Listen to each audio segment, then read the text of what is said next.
Tengok apa ni? Tu sana ada RM50. Tapi tangan saya tak cukup panjang lah. Ya, masuk ambil lah. Tak boleh. Nanti hilang. Nanti orang lain ambil. Macam ni lah.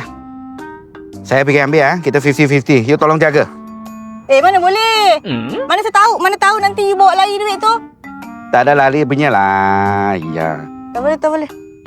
Nah, saya bagi deposit 20 dulu. Nanti saya ambil. Saya kasih RM5 lagi. You kasih jaga tau. Okey, boleh. Saya pusing Boleh. You tengok baik-baik tau.